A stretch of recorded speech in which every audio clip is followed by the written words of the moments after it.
Hello everyone. Hello Facebook. Hello YouTube. Hello Instagram. Hello LinkedIn. Hello barrier breakers. Today we're talking about personal statements. What are the 3 things that you should absolutely try to avoid? And I hate speaking in absolutes, but what are 3 things you should really try to avoid this cycle as you write your law school personal statements? Let's talk about it. For those of you who are new, my name is Sydney Montgomery. I'm the founder of Montgomery Admissions Consulting, where we specialize in working with first-generation and minority law school students. And we're talking about personal statements today, which are my personal favorite. Little pun on the personal statement. I'm not funny, I know. But I wanted to have this conversation because while I know a lot of you are really focused on the LSAT, as you should be, August, coming around the corner, you really want to also start thinking about drafting. We're about 12 weeks from the end of September. Why do I know that so well? Because our boot camps are 12 weeks long. And our boot camp that starts on July 11th, on Monday, it ends at the end of September. So we're about 12 weeks from the end of September, and generally speaking, you want to try to hit submit sometime in the fall. September, October, the beginning of November, it's all fair game. But we're really getting to the place where if you haven't started thinking about your essays, if you haven't started thinking about your personal statement, you want to start thinking about your personal statement. Hey, even your diversity statement, some supplemental essays. We think it takes at least 12 weeks to put together really strong applications, and there are multiple components to your applications. And so I wanted to kind of talk to you a little bit about some things to avoid in your personal statements as you are beginning to draft them, because I'm beginning to see them. And when I start seeing the same things over and over again, I, want to reach out and make sure that you guys know, hey, let's talk about it. So there are 3 things that I want to make sure that you are kind of thinking about differently in your personal statement. One of the first things I want to talk to you about is centering trauma, or what to do with an obstacle that has been the reason why you want to go to law school, right? A lot of times there is maybe a negative incident that we've experienced, or that we have witnessed, or that a family member has gone through, and that's what's driving us to want to apply to law school.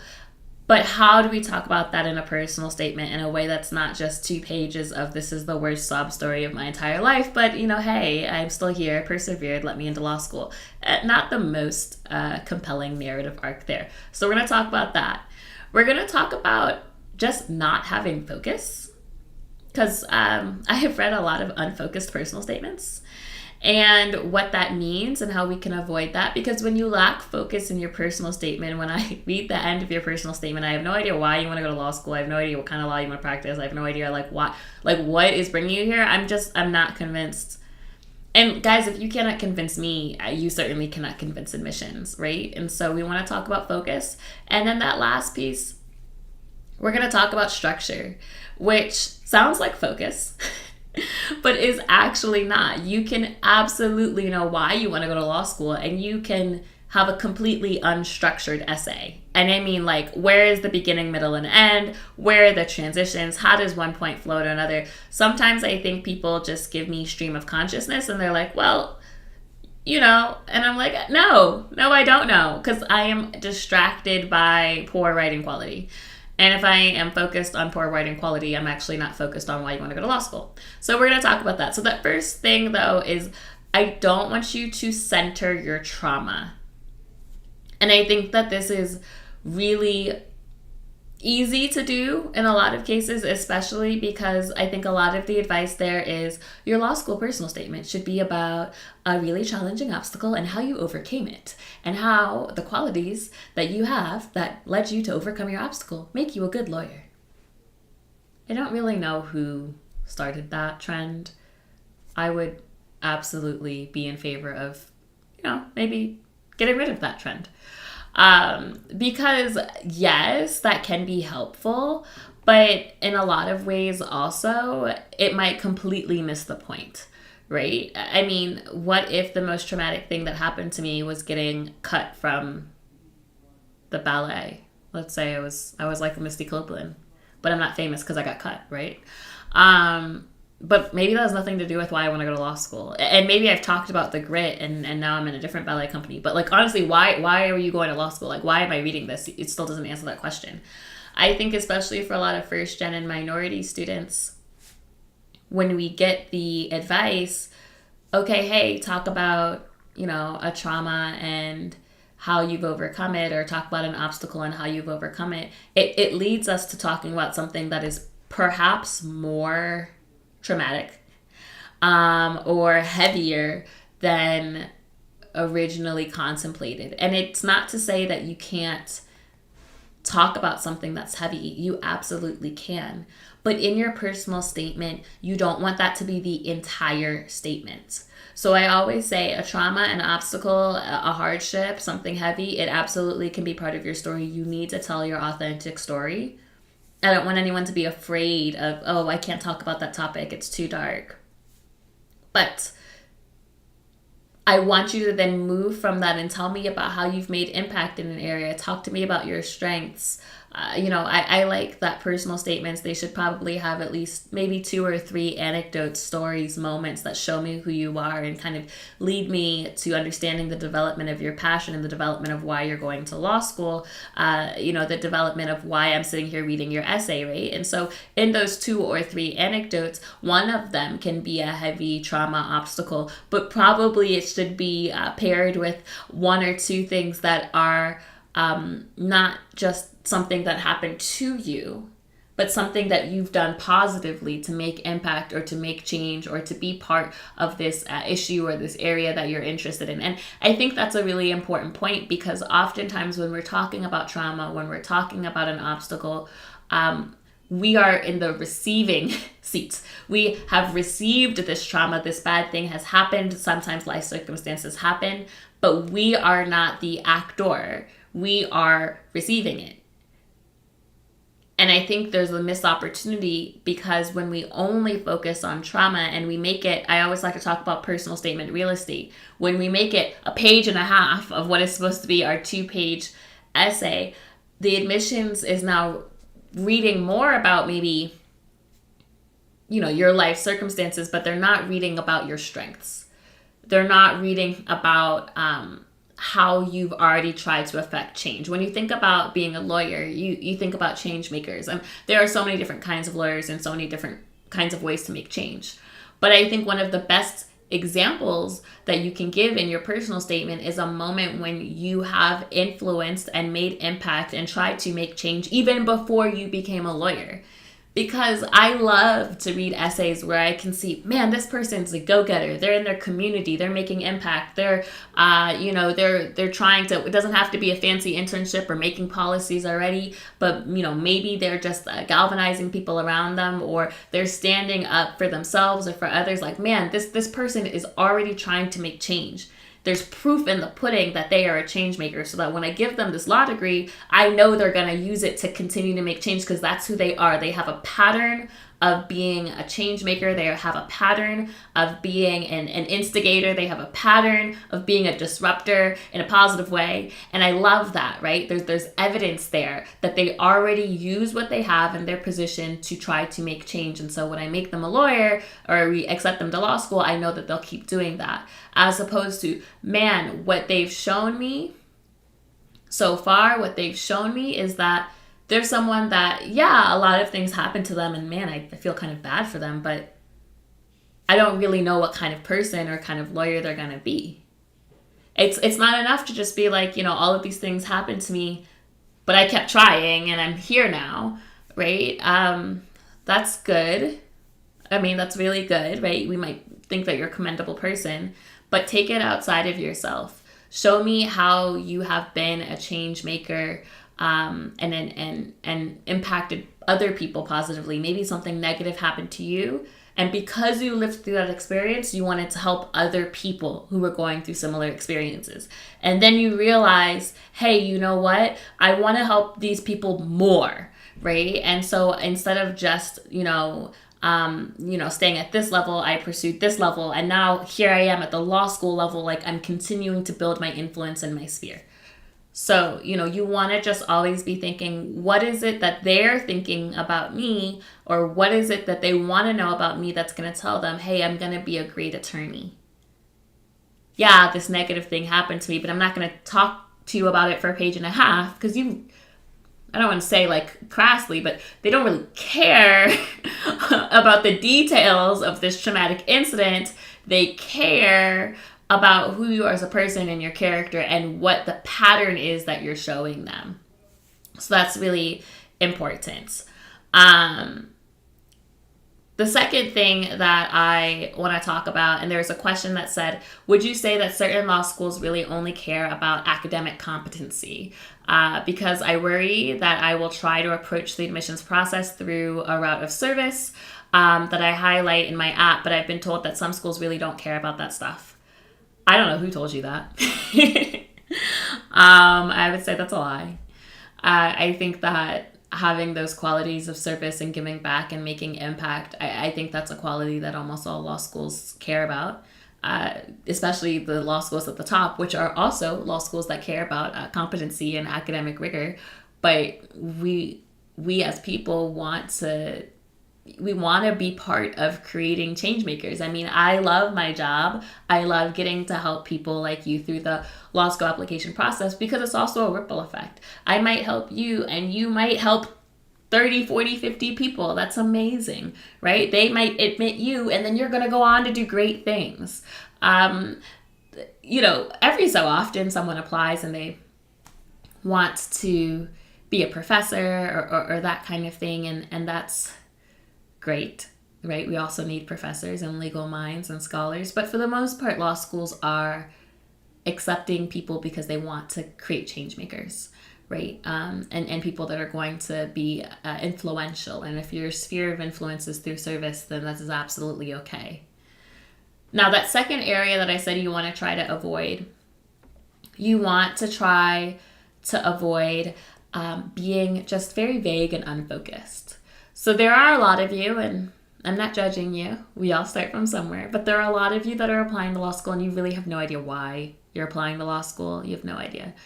And I am definitely of the mindset, and I know that there are people who disagree with me, but I think that your law school career is actually much more effective and efficient if you know why you're going, because then you're able to take advantage of certain resources when you're in law school. You're able to, the 1L job fair comes very quick, right? 1L job fair is like in December, and people are like, oh, go to law school and figure out what I want to do.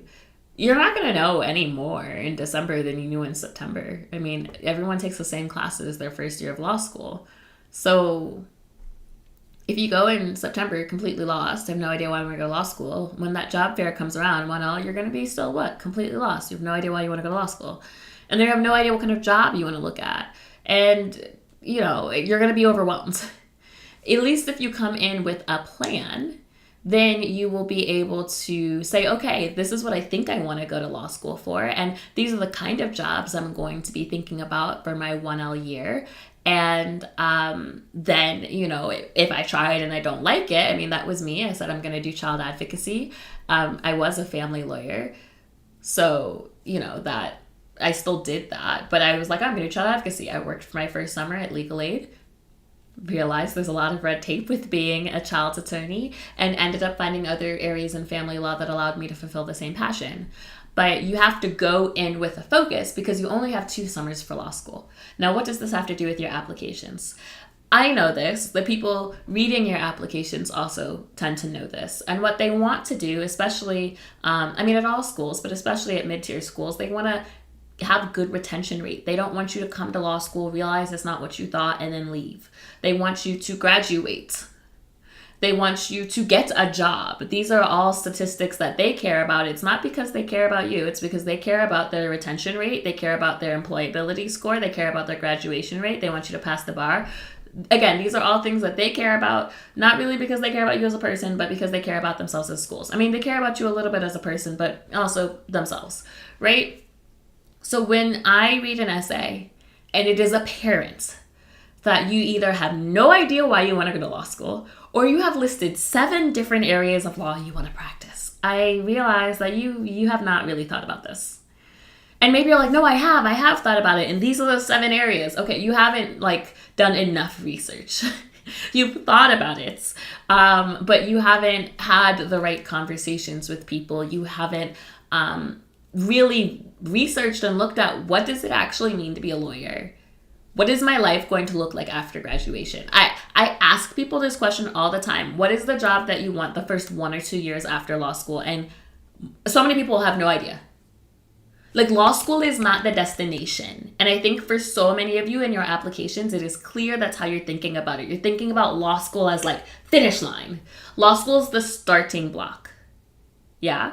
I want to know where you expect this finish line to go. And some of you are running a race and you have no idea where you're going. And that is a problem. Yeah? In no other situation would we do this.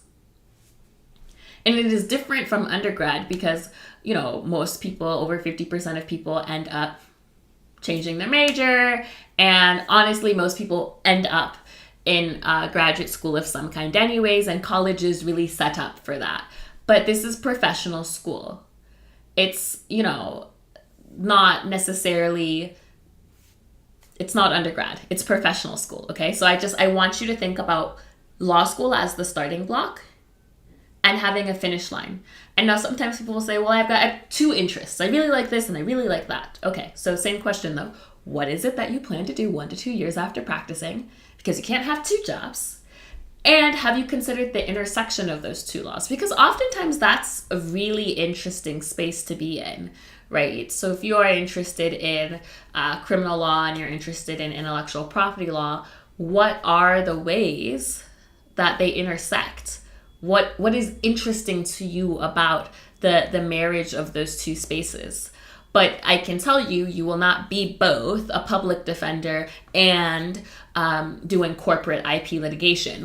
One of them. And you're probably going to do the one of them for more than 1 year. You're not going to do a year as a public defender and then do a year as a corporate IP attorney and then decide and go back to being a public defender. Not going to happen. That's not how people's legal careers progress. And I know that I sound like I'm trying to put you in a box or any of that kind of stuff, but I just want to be honest about what it looks like to practice law. There are some areas of law that you practice in a big law firm or a medium-sized law firm. There are some areas of law that you are doing more direct services work at, maybe a nonprofit or a legal aid or that kind of thing, or a government agency. So all of these types of law are also not even housed in the same area. And even when you are in a big law firm, I think people misunderstand. They say, oh, well, I'm going to go to a big law and there's 20 different practice areas, so I'll just do 4 of them. No. That is not how corporate law works or big law firms work, right? You are going to get assigned to a practice group. And you will probably be in that practice group for a couple of years. You may be able to get a project or 2 in a different practice group, but you're not in your first few years. I mean, listen, when you're a seasoned attorney, you want to start your own firm, you want to have multiple practices, do great. If you want to rise in the ranks of the firm and you want to end up, kind of splitting your time into practice groups depending on the firm, also a possibility. But you have to understand the structure of the profession before you just jump into it. And so many people don't understand, literally, what is it like to be a lawyer? Where am I working? What kind of job is it? What is it's like when you're applying to college, right? There are some majors like engineering. You can't transfer into engineering your junior year. Not a thing, right? You can't say, well, I'm going to major in engineering and also the business school and also I'll be a dance major. People would look at you like, no, you're not going to do that, right? And there are some schools, some colleges where you have to apply to a specific major. And there are some colleges, I know because I do college consulting, right? There are some schools where if a student's very undecided, we're looking at schools and I ask, how easy is it to switch majors, right? But it's a big deal, switching majors. And people don't really think about that, right? They're like, well, I'll just do all these areas of law.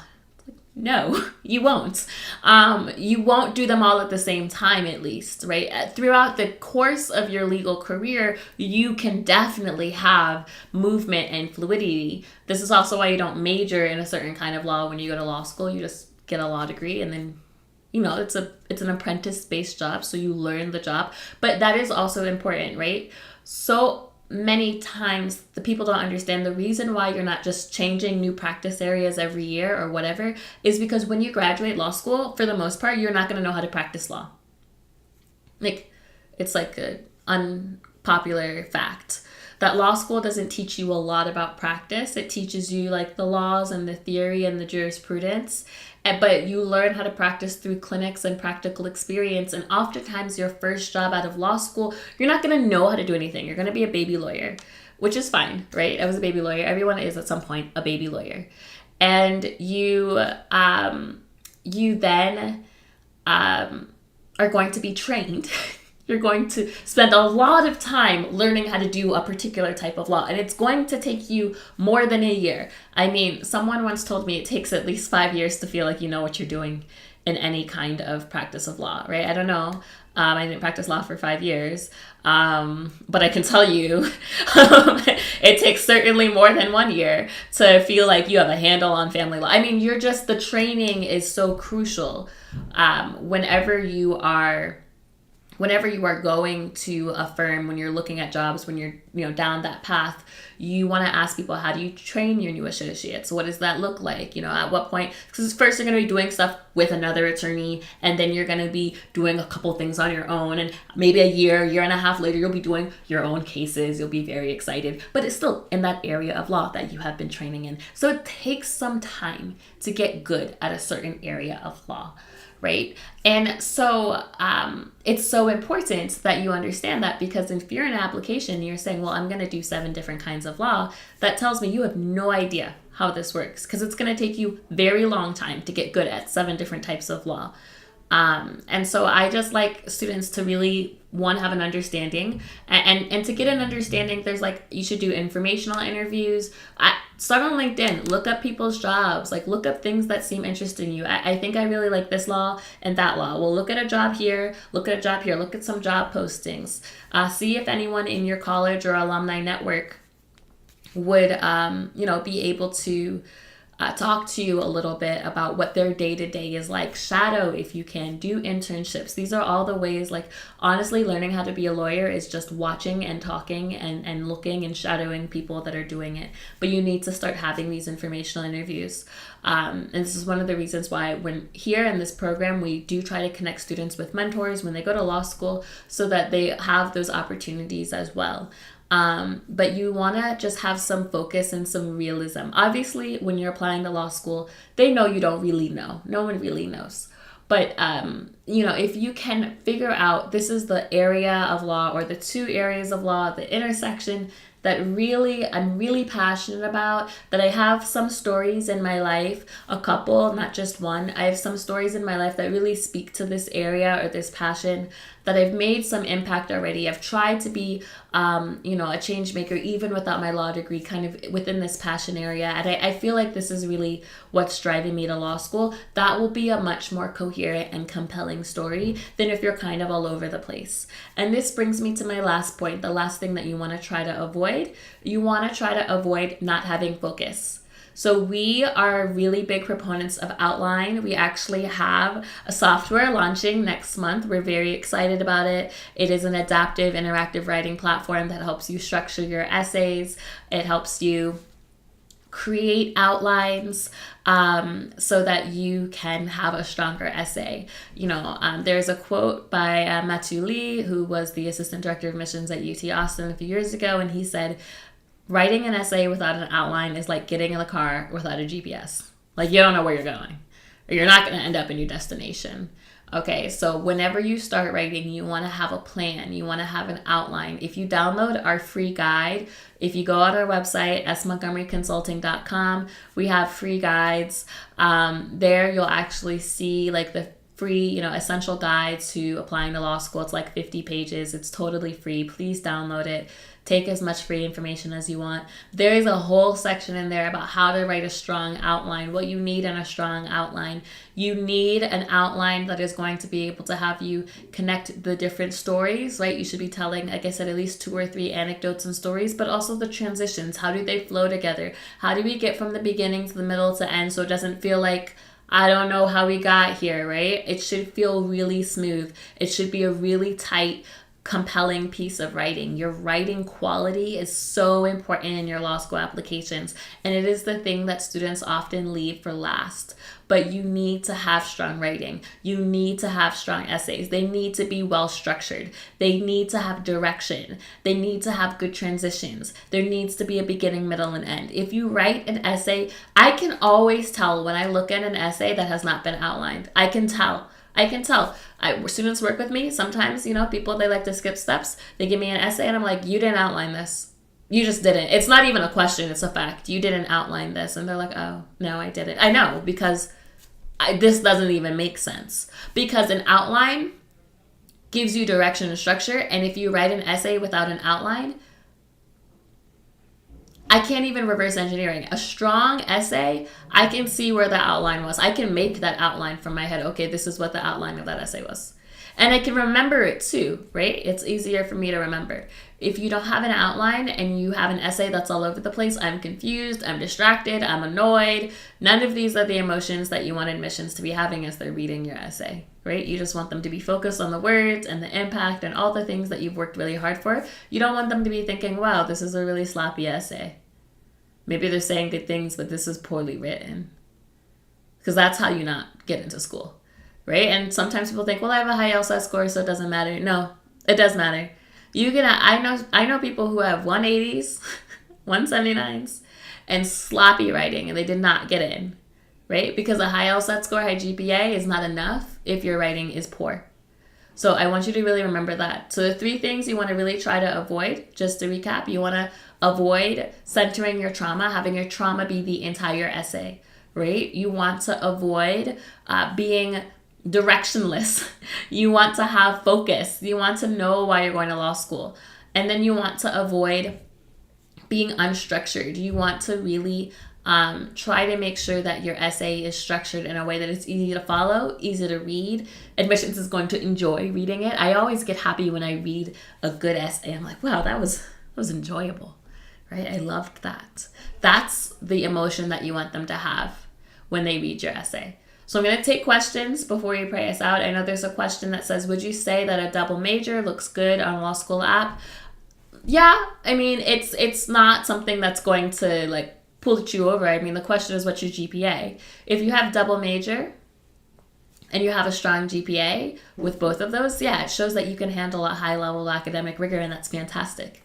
But if you have a double major and your GPA is lower, that's not helping you. So always you want to have the strength of your GPA. It's always great to have a strong academic undergrad experience with high academic rigor and a high GPA. But, if you had to pick one, I would make sure that you are prioritizing having a high GPA as well. There's another question that says, how many words would she suggest? I think this is probably about the personal statement. Your personal statement should be 2 pages, double spaced. I think it's like 600 words roughly, but the word count doesn't really matter. It should be 2 pages, double spaced. Usually you can do either 12-point font or 11-point font. Don't go less than 11-point font, because they can tell if you're going to give them something in 10-point font, and no one's happy about that either. Are there any other questions?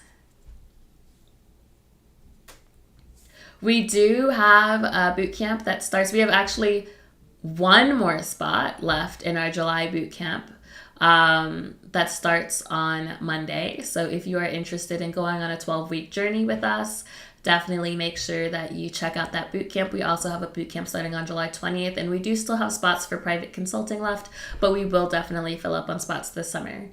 Okay, I think someone says there's a question. I'm waiting for the question before we close out. I want to make sure that we end on time and at the top of the hour. You guys can always submit questions at bit.ly/breakintolawschool. We love answering questions for free there. As a reminder, if you are not, make sure that you are subscribed to our YouTube channel and following our podcast. You can find that podcast on Spotify, Apple Podcasts, anywhere you get your podcasts. What website would you recommend? Understanding different law practices. I don't know that there's one specific website. That's what I was saying. I would probably look at LinkedIn, look at different jobs. There is a podcast called I Am the Law by Law School Transparency, and they have a lot of different like legal careers and jobs. They interview different people. That's a pretty good podcast to check out as well. Law School Transparency actually does have a lot of good resources for just understanding the legal profession, so I would definitely look there too. And then how do law schools feel about legal or paralegal interning for a law firm prior to entering law school? I think if it continues to further your narrative, that's great, but it's definitely not required. I think that a lot of people feel like they have to do that, but let me give you an example. If you said you're really passionate about animal law, I would rather see some things on your resume that you were doing animal rights, that you've been volunteering even at a vet or an animal shelter. Like, I want to make it make sense. If you are a paralegal at a bankruptcy firm, but you want to do animal law, like, I don't really care. Like, I guess it's great that you sort of got some legal experience, but it doesn't fit into the narrative. So, if you're trying to do bankruptcy law and you get an internship at a bankruptcy, a paralegal position at a bankruptcy law firm, that's fantastic, because now I feel a little bit more convinced that you actually want to do bankruptcy law. But it has to fit into the narrative. It's not just like, ooh, they were at a law firm. Great. It's like, how does this fit into the narrative? And then, there's another question. Well, it's a statement. I want to do immigration law, but I'm very worried on the average salary that they are offering. I would look across the board. I mean, immigration looks very different for very different types of laws. I mean, there's corporate immigration, there's immigration at legal aid for individuals. So I would say look at the different areas. Look at what top law firms or bigger law firms have that have immigration practice groups, because I can assure you that, all really big law salaries start at $205, I think, at this point, to $205,000. It was $180 when I was in law school, but I think I'm just dating myself. So definitely look there to see. All right, guys, I'm going to pray us out because it's almost 1 p.m. We are live on Fridays. It's either me or it's Monique, who is one of our law school consultants, and she was at Harvard Law School for 3 years, or was Alice Foley, who was an assistant director of admissions for the past 6 years. So one of us are here with you on Fridays, definitely to answer your questions. If you have more questions, you can submit them to bit.ly/breakinto-law-school.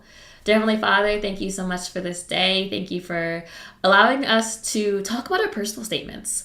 We are in July, which means that we are kind of in the throes of the application season, and anxiety, tensions, and fear is definitely real in this season. So I just ask that you would be with us, that you would give us courage and confidence as we are embarking on this application process, that you would also give us clarity and focus, because there were a lot of questions today about not really being sure where to find information or how to look up certain things.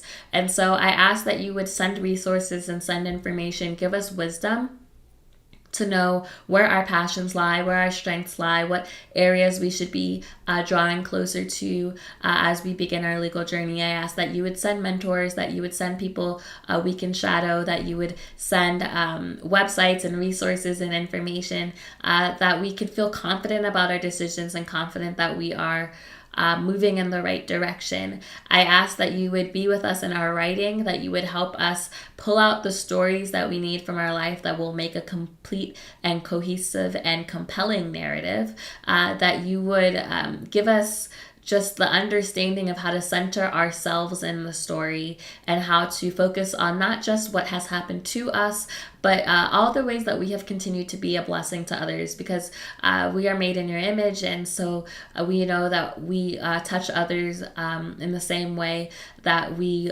try to impact others as well. And so I just ask that you would just continue to provide the opportunities for us to be change makers even before we go to law school. Continue to provide resources and support as we're writing our applications. Continue to help us find direction, structure, and motivation to stay in this process. It's a marathon and not a sprint, but I ask that you would help us stay strong and not grow weary on this process. We thank you for being with us. We thank you in advance for acceptance letters, for good LSAT scores, for favorable results, for scholarship money. Amen. Hallelujah, scholarship money. We just thank you for always being a provider. We ask this in your son Jesus' name. Amen. Okay, guys, I love you. I am so excited for you. I'm excited to read these personal statements. Like I said, if you need anything, feel free to reach out to us. You can email us also at hello@usmontgomeryconsulting.com, and I will see you next week. Bye, guys.